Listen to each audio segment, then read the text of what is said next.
நலாஸ் நாட்டு சர்க்கரை நலமுடன் வாழ நலாஸ் இந்தியாவிலேயே நாட்டு சர்க்கரைக்கு ISI முத்திரை மற்றும் அக்மார்க் அங்கீகாரம் பெற்ற ஒரே நிறுவனம். தொடர்புக்கு 9047045000. 10 பேர் இருந்தாங்கன்னா அந்த 2 பேர் சம்பளம் மத்தவங்களுக்கு போகும்.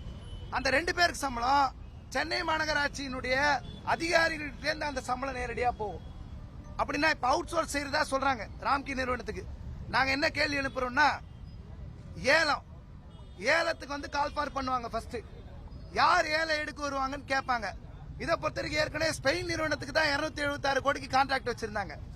இப்பதான் அந்த 776 கோடி கான்ட்ராக்ட் வேணாம் சொல்லி பணம் ஒத்து வரலன்னு சொல்லி ராம்கி நிறுவனத்துக்கு 771 கோடிக்கு கான்ட்ராக்ட் டீல பேசி முடிச்சிருக்காங்க. அப்பனா ஏலம் முதல்ல விடுறாங்க.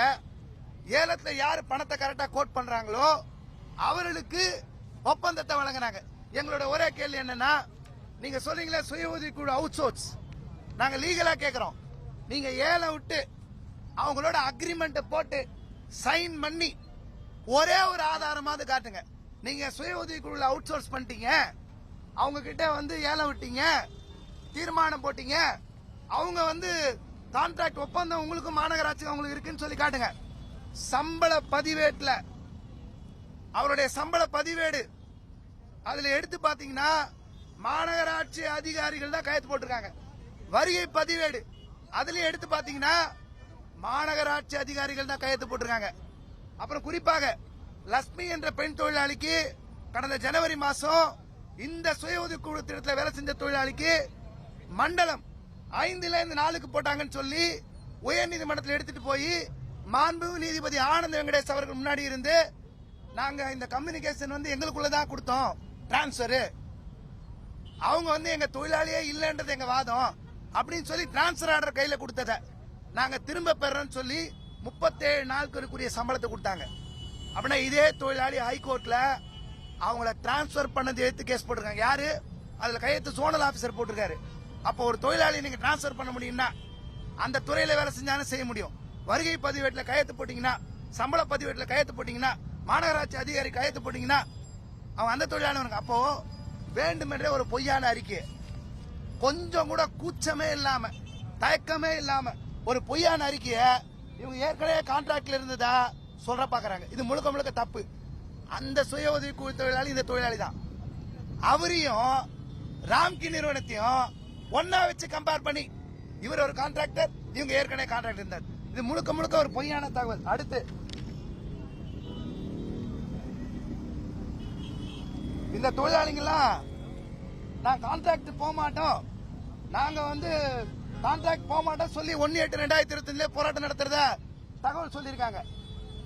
இந்த கோரிக்கை இவங்களை கான்ட்ராக்ட் அனுப்பக்கூடாது, இவங்கள பணியந்திரப்படுத்தணும் வச்ச கோரிக்கை இன்னைக்கு ஆட்சியில் கூட முதல்வர் வச்ச கோரிக்கை, நாங்க வச்ச கோரிக்கை இல்ல.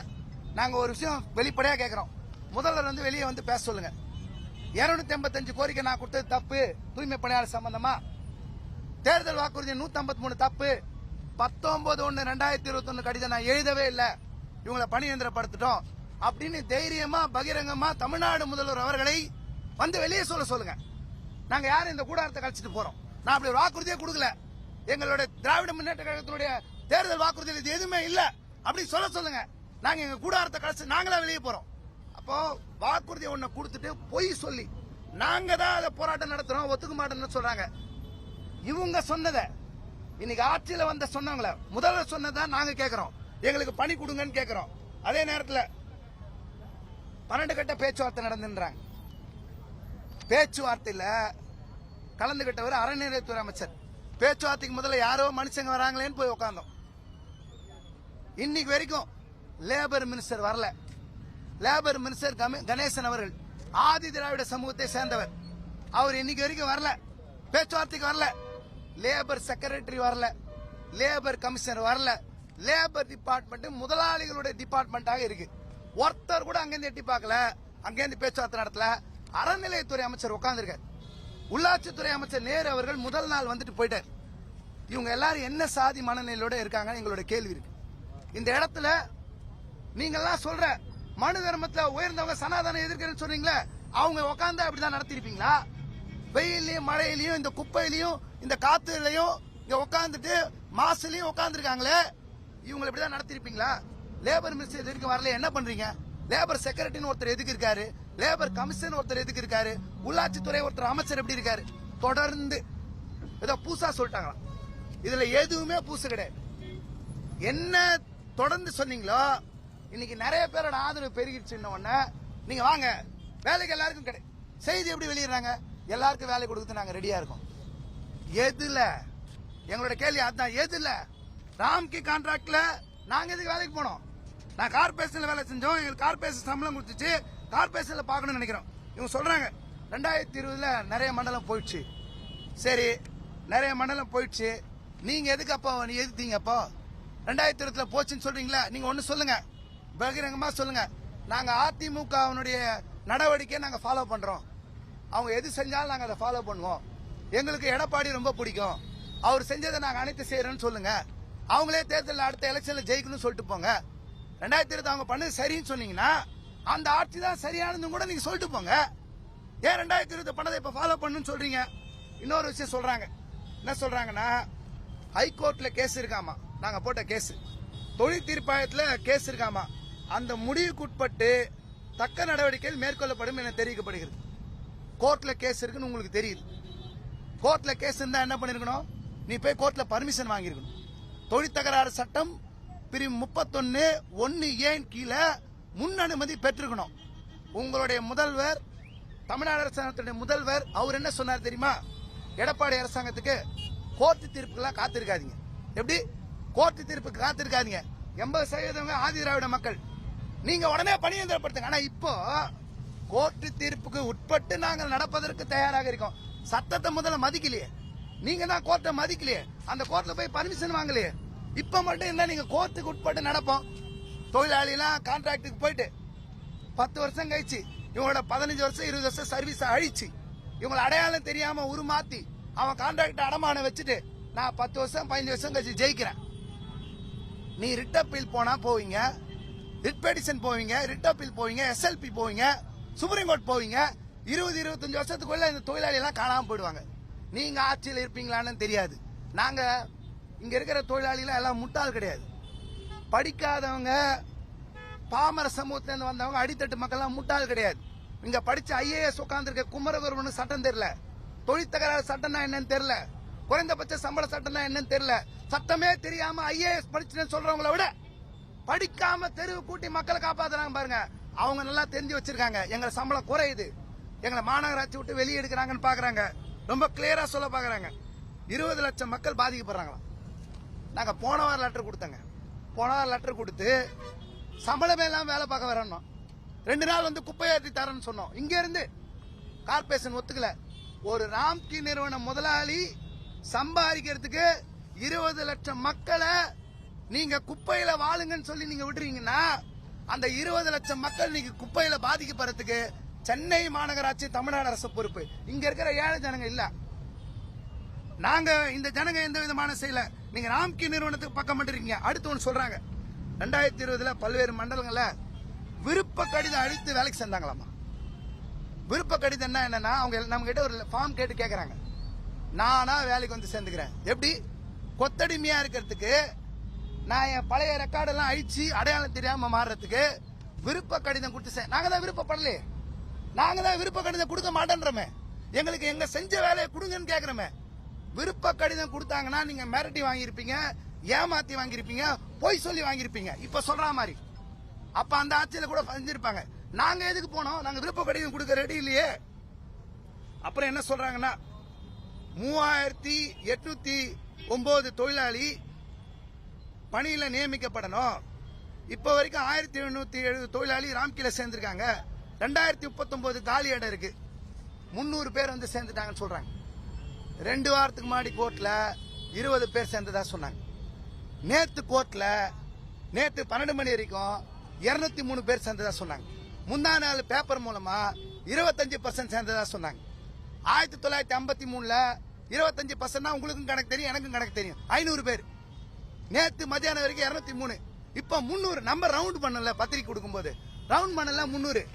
இது யாரு இந்த 300 பேர்? பத்திரிக்காரங்க சர்வே எடுங்க. இங்க இருக்கிற தொழிலாளிகள் போய் எத்தனை வார்டுல இருக்காங்க சர்வே எடுங்க. நாங்க வெளிப்படையா சொல்றோம், எத்தனை பேர் போயிருக்காங்க பாருங்க. ஒரு சில பேர் ஒரு வார்டுக்கு 2 பேர் 3 பேர், அது கூட கவுன்சிலருடைய ஆளுங்க. கவுன்சிலர் போய் மிரட்டி நீ வருவியா இல்லையா, கட்சியில் இருக்க மாட்டேன், உன்னை தூக்கிடுவேன்னு சொல்லி 5000 ரூபாய் கொடுக்குறேன், வீடு கொடுக்குறேன், அரசு வேலை கொடுக்குறேன்னு சொல்லி ஏமாத்தி ஏழை ஜனங்க 2-3 பேரை கூட்டு போயிருக்காங்க. 300 பேர் சொல்வது என்பது 100க்கு 100 பொய். பொய்யான தகவல்களை சென்னை மாநகராட்சி சொல்லியிருக்காங்க. அடுத்து இவங்க சொல்றதுல முக்கியமான விஷயம், நிறைய பெனிஃபிட் இருக்காமா. பிஎஃப் இருக்கு, இஎஸ்ஐ இருக்கு, போனஸ் இருக்கு, பண்டிகை கால சிறப்பு இருக்கு, திருமண உதவித்தொகை. இவங்க எல்லாரும் ஏற்கனவே வாரியத்தில் இது எல்லாமே இருக்குது. வாரியத்தில் தற்காலிக தொழிலாளிக்கு தூய்மை பணியாளர் வாரியத்தில் இவங்க ஏற்கனவே மெம்பர். இந்த வாரியத்தில் சேர்ந்ததெல்லாம் சொல்லிடுறாங்க. அது இல்லாம கேஷுவல் லீவ் இருக்கு, மற்றதற்கு எக்ஸ்ட்ரா தான் சொல்றாங்க. என்னன்னா இலவச சீருடை, உபகரணங்கள், காலணிகள், மழைக்காலம், கிட்டத்தட்ட 10 வருஷம் 15 வருஷம் 20 வருஷம் வேலை பார்த்திருக்காங்களே. நீ பிரைவேட்ல போனா எக்ஸ்ட்ரா சலுகை இருக்குன்னு சொல்றிய. இந்த மாநகராட்சிக்கும் ஆணையருக்கும் வெக்கமா இல்ல? உங்களுக்கு கொஞ்சம் கூட கூச்சம் இல்ல? இத்தனை வருஷம் இந்த பெனிஃபிட் எதுவுமே கொடுக்கலன்னு சொல்றீங்களே, ஒத்துக்கிறீங்களே? நான் பிரைவேட்ல போனா ஆகா ஓஹோ இருக்கும்னு சொல்லியும் நீங்க இங்க இருந்தா எதுவும் எல்லாமே இல்ல, கார்பரேஷன் நீங்க அங்க போயிட்டீங்கன்னா நல்லா இருக்குன்னு சொல்றீங்களா? அப்ப கார்பரேஷன் இல்லன்னு சொல்றது உங்களுக்கு வெக்கமா இல்ல? ஒரே ஒரு மகப்பேறு வீடு பார்க்க கொடுத்திருப்பீங்களா? 5-6ஆம் இடத்துல போய் பாருங்க, கழிப்பறை வசதி கிடையாது, ரெஸ்ட் ரூம் கிடையாது பெண்களுக்கு. நீங்க போய் பாருங்க. ஏன்னா இவெல்லாம் அருந்ததின் ஆதிதிராவிட ஜனம் தானே, இவனுக்கு கழிப்பறை இருந்தா என்ன, ரோட்ல போய்கிட்டு நினைக்கிறாங்க. இவங்க சுகாதார திட்டம் உள்ள வர வச்சிருக்காங்க, வெக்கமே இல்லாம. இவங்க இந்த சலுகை எல்லாம் பெனிஃபிட் இருக்காமா. நாங்க என்ன கேக்குறோம், உனக்கு சம்பளம் என்ன தெரியுமா? உனக்கு மினிமம் வேஜஸ் ஆக்ட்னா என்னன்னு தெரியுமா? உங்களுக்கு இண்டஸ்ட்ரியல் டிஸ்பியூட் ஆக்ட்னா என்னன்னு தெரியுமா? நாங்க சட்டத்தை வச்சுதான் போராடுறோம். இது வரைக்கும் 12 நீதிபதி சந்திச்சிருக்கோம். மகாதேவன் அவர்கள் சுப்ரீம் கோர்ட்டுடைய நீதிபதி, மாண்புமிகு நீதிபதி, அவர் கொடுத்த கடைசி தீர்ப்பின் அடிப்படையில் பார்த்திபன் அவர்கள், இன்னைக்கு இருக்கக்கூடிய மாண்புமிகு நீதிபதி தண்டமாணி அவர்கள், இவங்க எல்லாம் கொடுத்த அடிப்படையில் தான் சம்பளத்தை வாங்கியிருக்கோம். எங்களுடைய சம்பளம் 26 நாளைக்கு நாங்க இன்னைக்கு 19,598 வாங்குறோம். நீங்க என்ன பண்றீங்கன்னா நைஸா மினிமம் வேஜஸ் ஆக்ட்ல பேசிக் டிஏன்னு ஒன்னு இருக்கு. பேசிக் டிஏ தான் சம்பளத்தை கால்குலேட் பண்ணும். இவன் பேசிக் HRN போட்டு 15,000 ரூபாய் சம்பளம் போட்டு கூடுதல் சம்பளமா எங்க சம்பளத்திலே இஎஸ்ஐ கழிப்பாங்களாம், பிஎஃப் கழிப்பாங்களாம். நான் 31 நாளைக்கு 23,000 வாங்குறேன். இப்பே நான் 19 சில்லரை வாங்குறேன். ஆவடி மாநகராட்சியும் தாம்பரம் மாநகராட்சி 10,000 12,000 இருக்காங்க. தமிழ்நாடு முழுக்க எந்த மாநகராட்சியும் இந்த சம்பளம் இல்ல. எங்களை இந்த சம்பளம் வாங்க கூடாதுன்னு துரத்தணும்னு நினைக்கிறாங்க. இந்த சம்பளம் வாங்க கூடாது, ராம்கீல போட்டோம், இந்த சம்பளம் குறையட்டும் அப்படின்னு நினைக்கிறாங்க. சம்பள குறைப்பு இது சலுகை கிடையாது, ஏமாத்து. அப்பனா மோடி வித்தை காட்டுவாங்க சொல்லுவாங்கல்ல, எப்ப பாரு இது அதான், இது வித்தை காட்டுறது, ஏமாத்தி சம்பளம் தான் கொடுக்குற மாதிரி மத்த சொல்ற மாதிரி. அப்புறம் உண்மை நிலையை தெரிஞ்சுக்கிட்டு நீங்க வாங்கன்றாங்க. நாங்க ஒன்னு சொல்றோம், தயவு செஞ்சு நம்ம கார்பரேஷன் கமிஷனர் மேயர் வரட்டும், சங்கம் தள்ளி வந்துடுறோம், சங்கம் முன்னணி பத்திரிகையாளர் நீங்க மட்டும் இருங்க, உங்க முன்னாடி போய் உண்மை நிலையை விளக்கட்டும் தொழிலாளிகிட்ட. எப்ப அவங்க எல்லாம் சம்பளம் ஏறிடும், நீங்க ஆஹோ ஓஹோன்னு இருப்பீங்க. பாருங்க, பாதுகாப்பு உபகரணம் தருவாங்களாம், ஷூ தருவாங்களாம், உடை மாற்றும் கருவிகள்லாம் தருவாங்களா, சுகாதார பொருட்கள் தருவாங்களா. போய் பாருங்க, வெக்கமே இல்லாம மாஸ்க் கிளவுஸ் எதுவுமே இல்லாம தொடப்பத்துக்கு கொடுத்து கூட ஜனங்க தான் அவங்களுடைய சொந்த காசுல வாங்கணும். அண்ணன் கூட வாங்கினா ஜனங்க சொந்த காசுல வாங்கணும். எதுவுமே தராதவங்க இப்ப அவங்க கிட்ட போனா எல்லாம் தந்துருவாங்க. கேள்வி கேட்கிற நாதி இல்லைன்னு நினைச்சுக்கிட்டு இந்த அடிப்படையில் இருக்காங்க. ஒப்பந்தம் பத்தி சொல்லிட்டேன். ஒரு தகவல் என்ன சொல்றேன்னா, கான்ட்ராக்ட்ல இன்னைக்கு சம்பளம் போய் பாருங்க 16,000 ரூபாய். நாங்க நீங்க போய் ராம்கி அர்பேசர் 10 மண்டலத்தில் இருக்கு தனியார், 16,000 ரூபாய் சம்பளம். அவங்களுக்கு இன்னைக்கு தேதியில நாங்க 23,000 ரூபாய் இப்ப சம்பளம், 16,000 ரூபாய் சம்பளம். விடுப்பு கேட்டாலோ புகார் சொன்னாலோ வேலை நிற்கும். இன்னைக்கு பத்திரிகையில வந்திருக்கு, வேலை நிற்கும். 100 பேர் வேலை செஞ்ச வார்டுல 32 பேர் செய்யணும். அதுல 12 பேர் பெருக்குவரெல்லாம் இருக்கணும். ஒரு நாளைக்கு 12 பேர் பெருக்குனா உடல் மரத்து போற சூழ்நிலை இருக்காங்க. இன்னைக்கு ஒப்பந்த மையன்றது நரக படுகொடியை நோக்கி தள்ளக்கூடிய சொர்க்கம் அவங்க சொல்றது. இன்னைக்கு இருக்கக்கூடிய நீங்க உள்ள போய் பாத்தீங்கன்னா ராம்கி நிறுவனத்துல பிஎஃப் பணம் கட்டுறது இல்ல, கேள்வி கேட்டா தூக்கி அடிக்கிறான், எந்த உரிமையும் இல்ல. சென்னை மாநகராட்சி அடையாளத்தை அழிக்காதன்னு நாங்க சொல்றோம். எங்க சென்னை பூர்வகுடிகளோட மக்களுடைய அடையாளத்தை நீங்க அழிக்காதீங்கன்னு நாங்க சொல்றோம். குறிப்பாக அவங்க ஒரு விஷயம் சொல்றதுக்கு நாங்க குறிப்பிட்டு சொல்லணும்னு நினைக்கிறோம். இந்த சுய உதவி குழு திட்டம் சொல்றாங்க, இது ஏற்கனவே அவுட் சோர்சிங்றாங்க. மாண்புமிகு நீதிபதி ஹரிபரந்தாமன் அவர்கள் இது ஷாம் அண்ட் போகஸ் அப்படின்னு சொல்லி தீர்ப்பு கொடுத்திருக்காரு. இது முழுக்க முழுக்க போலியானது, செயற்கையா உருவாக்கப்படும் தீர்ப்பு கொடுத்திருக்காரு. அந்த தீர்ப்பு மாண்புமிகு நீதிபதி சுரேஷ்குமார் அவர் அமர்வு உறுதி செஞ்சிருக்கு. இந்த மாதிரி சுய உதவி குழு சொல்றது செயற்கையானது, போலியானது, ஏமாத்து கொண்டதுன்னு சொல்லி உயர் நீதிமன்றம் தீர்ப்பு கொடுத்திருக்கு. அந்த தீர்ப்புகள் எல்லாம் வச்சு தான் நாங்க வழக்கு நடத்துறோம். வழக்கு நடத்தவும் ரெடி இல்ல. இந்த அறிக்கை என்பது முழுக்க முழுக்க தவறானது. எங்களுடைய போராட்டம் தொடரும். நாங்க ஒரு கோரிக்கையை இன்னைக்கு வைக்கிறோம். என்ன வைக்கிறோம்னா, தமிழ்நாடு முதல்வர் அவர்கள் எங்களோட பேச்சுவார்த்தை நடத்தணும். நீங்க தான் வாக்குறுதி கொடுத்தீங்க. 153 கொடுத்தது நீங்க, 285 கொடுத்தது நீங்க, 19/1/2021 கொடுத்தது நீங்க. நீங்க எல்லாரையும் சந்திக்கிறீங்க. தேர்தலில் ஓட்டு வேணா எதிர்கட்சியில இருந்து யார் வந்தாலும் பாக்குறீங்க. திரைப்பட நடிகர் யாராவது உங்களை பார்க்கணும் விருப்பம் சொன்னா அவங்கள பாக்குறீங்க. எல்லா நிகழ்ச்சிக்கும் போறீங்க. ஆனா இங்க இருக்கிற ஜனங்க நாங்க கேட்கிறோம், சென்னையினுடைய பூர்வகுடி மக்கள் இவங்க நாங்க கேட்கிறோம், எங்க உழைப்பொருமிக்க சங்கம் கேக்குது, உங்களோடு நாங்கள் பேச வேண்டும். சும்மா பேருக்கு அமிச்சு எங்களை அசிங்கப்படுத்தாதீங்க. பேருக்கு எங்களுக்கு சும்மா பேச்சுவார்த்தை சொல்லி ஏமாத்தாதீங்க. சம்பந்தப்பட்ட துறை அமைச்சரும் வரதில்ல, லேபர் மினிஸ்டரும் வரதில்ல, யாரும் வரதில்ல. பேச்சுவார்த்தை போய் சொல்லாதீங்க. எங்களுக்கு உங்க தலைமையில பேச்சுவார்த்தை நடத்தணும். நீங்க தீர்வு காண நாங்க விரும்புறோம்.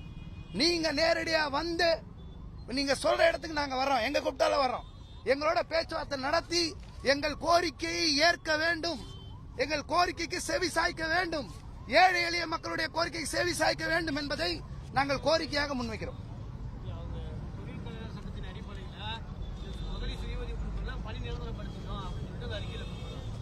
அப்படி எங்கேயும் இல்லையே சார். பணி நிரந்தரப்படுத்திட்டேன்னு எங்கேயும் இல்லையே. பாரு தான் இருக்கு சார். இப்ப ஆதரவு பெருகிச்சு சார். பல தலைவர்கள், பல பேர், பல கட்சியினர், தொழிற்சங்கத்தினர், ஊடகத்தினர், சமூக வலைதள இளைய தலைமுறை கூட்டம், மாணவர்கள், தொழிற்சங்கத்தினர் மனசாட்சியோட கொரோனா காலத்தை யார் காப்பாத்தினாங்களோ அவங்க கூட நிக்கணும்னு முடிவு பண்ணிருக்காங்க சார். நிறைய பேரு கட்சி வேறுபாடு பார்க்காம, சங்க வேறுபாடு பார்க்காம, வேற எதையும் சாதி மத்த அடையாளங்கள்லாம் பார்க்காம தொழிலாளி ஜெயிக்கணும்னு நினைக்கிறாங்க சார். இதனாலதான் வேண்டும் என்று திரும்பவும் ஏதோ வேலை கொடுக்க ரெடி. அவங்க என்ன சொல்றாங்கன்னா, நாங்க வேலை மறுப்ப வேலை நிக்கமோ செய்யல. நாங்க என்ன கேட்கிறோம், ஏற்கனவே கார்பரேஷன் சம்பளம் வாங்கியிருந்தோம். நீ இப்போ அவுட் சோர்ஸ்ல ராம்கிட்ட போய் சம்பளம் வாங்கன்னு சொன்னா, நான் 15 வருஷம் செஞ்சிருக்கேன். நான் புதுசா ஃபார்ம் எழுதி கொடுத்து டேட் ஆஃப் ஜாயினிங்கோட போறேன். நான் எனக்கு நீ வேலை மறுத்துட்டேன்னு அர்த்தமா, வேலை மறுப்பு செஞ்சுட்டேன்னு அர்த்தமா, வேலை கொடுக்குறேன்னு அர்த்தமா? நாங்க வேலை நிறுத்த போராட்டத்தில் இருக்குமா? வேலை நிறுத்த போராட்டத்தில் யாருக்கு இருக்க வேண்டிய அவசியம் இருக்கு? நாங்க இப்ப சொல்றோம், உங்க முன்னாடி சொல்றோம், நாளைக்கே 31/7/2020 வேலை கொடுக்குறேன்னு சொல்லுங்க. நாங்க நாளைக்கே போயிடும். ஏன் நீங்க மத்தியானம் சொல்லுங்க. நீங்க மத்தியானமே போயிடும். நாங்க ஸ்ட்ரைக்ல இல்ல, அவங்க வேலையை மறுத்திருக்காங்க.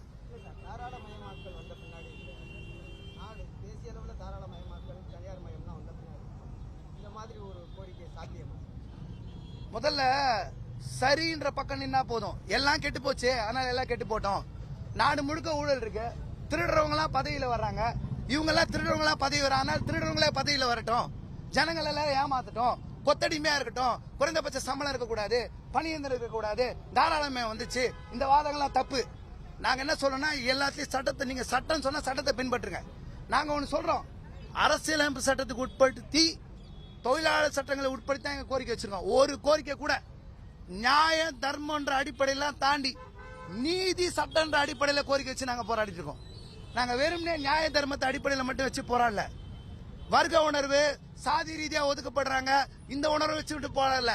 நாங்க தொழிலாளர் சட்டங்களை முன்னிறுத்தியே எங்க போராட்டம் நடக்குது.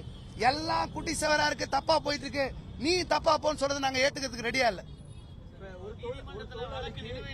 மாநகராட்சி ரூபாய் மாத சம்பளம் ஊதியம் எவ்வளவு இருக்கும்? ராம்கி நிறுவனத்துக்கிட்ட போறப்ப அதோட தொகை அதிகரிக்குதா? எவ்வளவு ரூபாய் அது அதிகரிக்கும்? மாநகராட்சி இப்ப அதிகமா அவங்களுக்கு கொடுக்க போதா தனியார் நிறுவனத்துக்கு? இல்ல இவங்களுக்கு கொடுக்குற அந்த தொகையை தான் ராம்கிக்கும் கொடுக்க போகுது? அது வெளியில வரல, நிச்சயமா அது வெளியில வரல. இப்ப 270 கோடியில விளக்கமே இல்ல. என்ன லாபம் ஆக போகுதுன்றதை பத்தி எல்லாம் சொல்ல, எல்லாம் மறைமுகமா இருக்கு. எதுவுமே திரைமறைவில் இருக்கு, நேரடியா வெளிப்படையா இல்ல. நிச்சயமாக எங்க சம்பளத்தை, நீ கொடுக்கிற சம்பளத்தை கழிச்சுதான் கொடுக்க முடியும். லாபம் சம்பாதிக்காம ராம்கி இறங்க மாட்டாங்க சார். ராம்கி ஒன்னும் சமூக சேவை கிடையாது.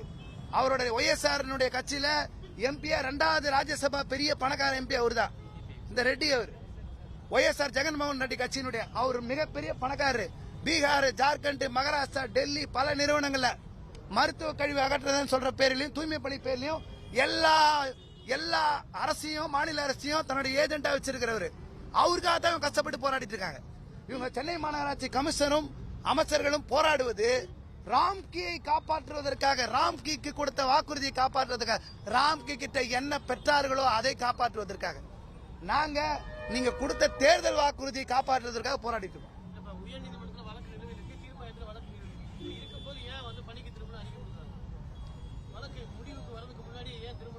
சார் அவங்க சட்டத்தை மதிக்கலையே. நான் எந்த சட்டத்தை மதிப்பேன்? நான் கோர்ட்ல போய் பர்மிஷன் வாங்க மாட்டேன்.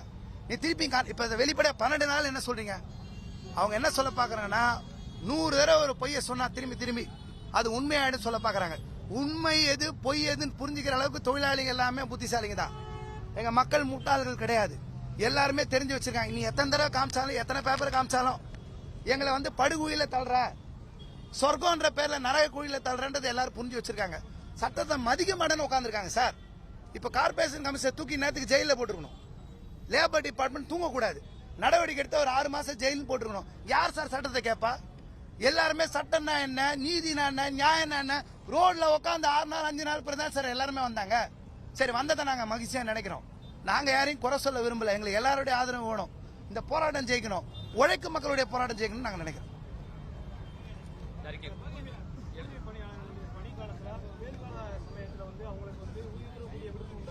கிடையாது சார். 365 நாள் வேலை, வார விடுமுறை, தேசிய விடுமுறை, பண்டிகை விடுமுறை, எந்த விடுமுறை கிடையாது. மகப்பேறு விடுப்பு கிடையாது. சட்டப்படியான எந்த பயன்களும் கிடையாது சார். 7 முறை நடந்துச்சு சார். 7 முறை நினைச்சாங்க. அந்த கணக்கு கூட சரியா சொல்ல தெரியல சார். பேச்சுவார்த்தையினுடைய கணக்கு கூட சொல்ல தெரியாம தான் அறிக்கை வெளியிட்டு இருக்காங்க.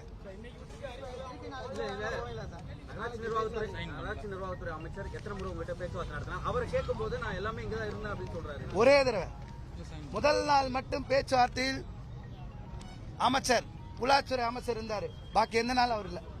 ஏன் அவர் வர மறுக்கிறார்? ஏன் சேகர் பாபு அழைச்சிட்டு வராங்க? என்ன பிரச்சனை சார்? அவங்க எங்களை பொறுத்தாவே நினைக்கல சார். உள்ளாட்சித்துறை அமைச்சருக்கு இதை விட ஆயிரக்கணக்கான முக்கியமான ராம்கி கான்ட்ராக்ட் கூப்பிட்டு ஒரு வேலை பார்த்திருப்பாரு. இந்த ஜனங்கள்லாம் பார்க்கறதுக்கு அவர் விரும்பல. அவர் இந்த சமூகத்தை சேர்ந்தவர் இல்ல. அவரை பொறுத்தவரைக்கும் என்ன குப்பை அள்ளுறவங்க தானே. குப்பை அள்ளுறவங்க, குப்பையை கையாளுறவங்க. நான் எதுக்கு இவங்க எல்லாம் பார்க்கணுன்ற எண்ணத்தோட செயல்படுறான்றதான் அது வெளிக்காட்டுது நாங்க நினைக்கிறோம்.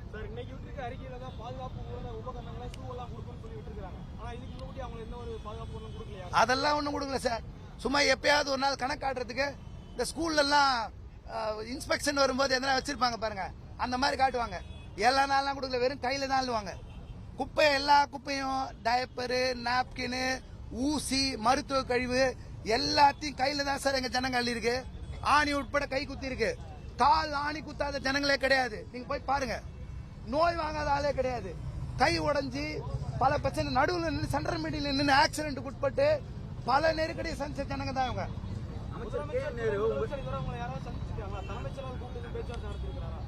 யாரும் பேசல.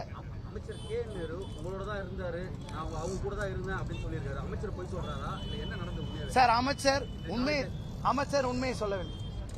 ஏன் அமைச்சர் கூட தான் இருந்தேன்னு சொல்றாரு? அடுத்த திருத்தமா இன்று நான் அங்கதான் இருந்தேன், ரிப்பன் மாளிகையில தான் இருந்தேன், அவங்க கூட பேசினேன், பேச்சுவார்த்தை நடத்தின அழுத்த திருத்தமா செய்திருக்கிறாரு. சார், நீங்க உள்ள சிசிடிவி கேமரா இருக்கு. நான் உங்களுக்கு தயவு செஞ்சு நான் சொல்றேன், சிசிடிவி கேமரா இங்க தான் இருக்குது. யார் வர்றாங்க போறாங்க ரெக்கார்டு இருக்குது. நான் இப்போ ஒன்னு சொல்றேன், வெளிப்படையா சொல்றேன்.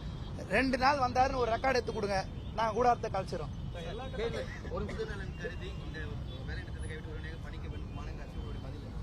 நாங்க பழைய நிலையில வேலை கொடுத்தா இப்ப உடனே வேலைக்கு போக ரெடியா இருக்கு. எங்க வேலையை எங்களுக்கு அதே திருப்பி கொடுத்தா நாங்க வேலைக்கு போக ரெடியா இருக்கு.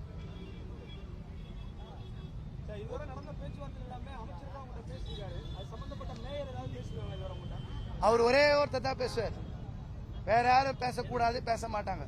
சிங்கிள் மேன் அவர் மட்டும்தான் பேசுவார், வேற யாரும் பேச மாட்டாங்க. எல்லாம் கை கட்டி அமைதியா இருப்பாங்க.